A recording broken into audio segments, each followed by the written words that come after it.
Hello students, आज हम law of multiple proportion पढ़ेंगे या गुणित अनुपात का नियम पढ़ेंगे। ठीक है। और दूसरा नियम हम जो पढ़ेंगे वो है गेल-ल्यूजैक लॉ ऑफ कंबाइनिंग वॉल्यूम। ठीक है। गैसीय आयतन का नियम हम जिसको बोलते हैं हिंदी में। तो हमारे पास दो नियम है, गुणित अनुपात का नियम और गैसीय आयतन का नियम। क्लियर। तो चलिए स्टार्ट करते हैं। गुणित अनुपात के नियम के अकॉर्डिंग क्या है, जब दो या दो से अधिक एलिमेंट, ठीक है, तब तो क्या करते हैं, कंबाइंड होते हैं और क्या बनाते हैं, जुड़ के दो या दो से अधिक यौगिक बनाते हैं। ठीक है। तो जो मास है किसी एक एलिमेंट का, ठीक है, दूसरे एलिमेंट से जो कि फिक्स मास से रिएक्ट करता है, वो एक होल नंबर रेशियो में होता है। ठीक है। क्लियर। फॉर एग्जाम्पल अगर मैं देखूं कि नाइट्रोजन, ठीक है, यहां पर को नाइट्रोजन कितने यौगिक बना रहा है, N2O, NO, N2O3, N2O4, N2O5। Clear. दिख रहा है आपको ये।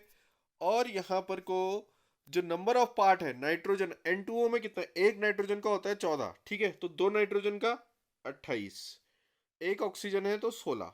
क्लियर। NO में भी एक ऑक्सीजन है लेकिन नाइट्रोजन भी एक ही है तो 14 हो गया। N2O3 में दो हो गए और ऑक्सीजन हो गए तीन, इसलिए 48। इसमें चार ऑक्सीजन हो गए इसलिए 64, इसमें पांच ऑक्सीजन हो गए इसलिए 80, और इसमें दो नाइट्रोजन, इसमें भी दो नाइट्रोजन, इसलिए 28 28। अब हमें क्या करना है, वो कह रहा है कि जब दो यौगिक जुड़ते हैं, दो एलिमेंट जुड़ते हैं, सॉरी तत्व जुड़ते हैं, जैसे नाइट्रोजन और ऑक्सीजन जुड़ गए, उनने यौगिक बनाया, N2O बनाया, तो वैसे ही अगर वो कोई दूसरा यौगिक बनाए जैसे कि NO बनाए या N2O3 बनाए, तो उनका जो जुड़ने का जो रेशियो है वो एक होल नंबर रेशियो होगा, एक सरल अनुपात होगा। क्लियर। कैसे होगा, एक को हमें फिक्स करना है, नाइट्रोजन को मैंने ये कर दिया फिक्स, कितने में फिक्स कर दिया, 14 में फिक्स कर दिया है। ठीक है। अब नाइट्रोजन N2O में मैंने कितने थे, 28 थे, लेकिन मैंने 14 फिक्स कर दिया तो नाइट्रोजन आधा हो गया, 28 का आधा 14, तो ऑक्सीजन कितने थे, 16 थे, वो भी आधा हो जाएगा, तो ऑक्सीजन का रेशियो बना 8। क्लियर। वैसे ही NO में तो 14 ही थे नाइट्रोजन और ऑक्सीजन भी 16 थे, तो कितना रेशियो हो गया, 16 में। ठीक है। फिर N2O3 में 14 फिक्स कर दिया और ये हो गया हमारा 48 की जगह पे 24। क्लियर। आधा हो गया क्योंकि N2 28 थे लेकिन हमने 14 फिक्स कर रहेगा तो 28 का आधा 14, तो 48 का भी आधा करना पड़ेगा, इसलिए कितनी ऑक्सीजन जुड़ी, 24। ठीक है। फिर हुआ 32।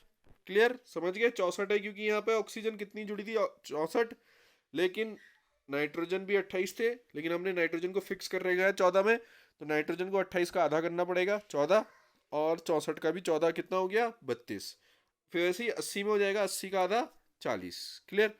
तो देखिए, जब हम इस रेशियो को देखेंगे तो रेशियो क्या होगा, 8:16:24:40।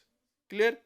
तो ये रेशियो क्या बनेगा, 1:8 के लिए आ गया 1, 8 का दुगना 16, रेशियो 2, रेशियो 3 24 में आ जाएगा, रेशियो 4 आ जाएगा 32 के लिए, और रेशियो 5 आ जाएगा 40 के लिए। तो 1:2, रेशियो 3, रेशियो 4, रेशियो 5 हो जाएगा। क्लियर हो गया। तो ये था आपका गुणित अनुपात का नियम।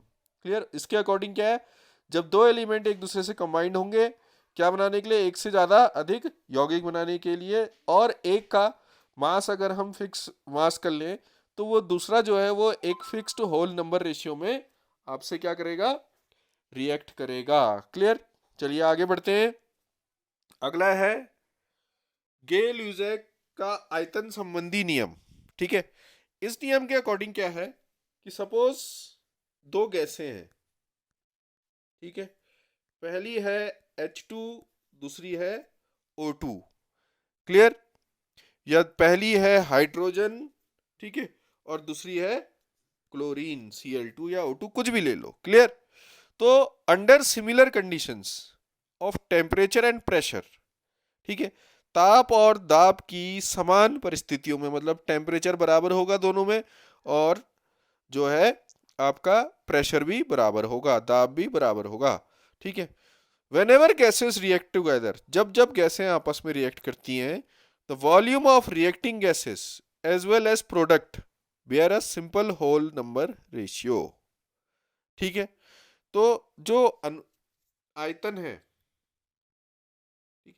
कंडीशन अगर सेम है तो जो इनका आयतन है, ठीक है, जो रिएक्टिंग गैसेस हैं या फिर इनसे बनने वाला प्रोडक्ट, ठीक है, उनका में क्या होगा, एक होल नंबर रेशियो होगा। क्लियर? जैसे कि ये है हमारे पास, अगर हाइड्रोजन 100 ml है तो ऑक्सीजन जुड़ी 50 ml, ठीक है, उसने मुझे दिया 100 ml वाटर, ठीक है। तो इन सब में क्या है, एक होल नंबर रेशियो है। 100/50 कितना हुआ, 2/1।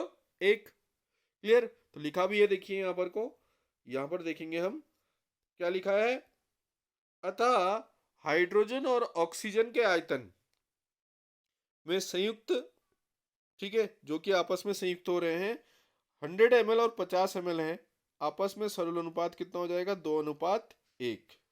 ठीक है, क्लियर?